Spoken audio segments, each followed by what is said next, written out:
જય શ્રી રામ મિત્રોને. અત્યારે વાગી ગયા 11:30. અમે બધે ભાઈબંધ કે ભિયાડ જવું છે તો અમે ભિયાડ તરફ નીકળી ગયા. વડાલથી અમે ભિયાડ તરફ જઈએ છીએ. આ છે એનો રસ્તો. પછી ત્યાંથી અમે ભિયાડ પહોંચી ગયા. ભિયાડ આવીને આવડો હતો પણ આડો નાડો જ હોય. આ છે ભિયાડનું મંદિર. તમે તો કોઈ જોયું નહીં હોય તો જોઈ લ્યો. અમે ત્યાં પહોંચ્યા ત્યાં તો આરતીનો સમય થઈ ગયો હતો.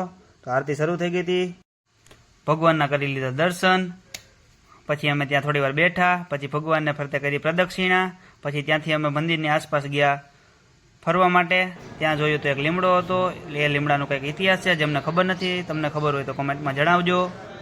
પછી ભાઈબંધ કે થોડીક વાર બેહવું હોય તો ત્યાં થોડીક વાર બેઠા, વાતાવરણનો આનંદ માણ્યો. પછી ભાઈબંધ પાછો કહે કે મારે સોડા પીવી, તો સોડા પીવા ગયા.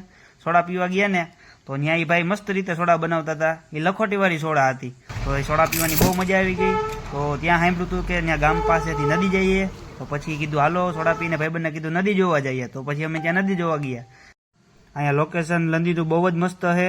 તમે ક્યારેક અહીંયા આવો તો અહીંયા જરૂર આવજો. આ પાછળની બાજુ આવેલી છે નદી. આ કૃષ્ણ ભગવાન હતા, ત્યાં અમે દર્શન કરી લીધા. પછી અમે ત્યાં માછલી ને કાચબા જોયા. તો ભાઈબંધને કીધું તું એના માટે નાસ્તો લેતો હતો. ભાઈબંધ મમરા લઈ આવ્યો. તો પછી અમે કાચબાને ને માછલીને નાસ્તો કરાવી દીધો. પછી રૂમે થોડું કામ હતું તો રૂમ બાજુ નીકળી ગયા. તો આજ માટે આટલું જ. જય શ્રી રામ બધા મિત્રોને.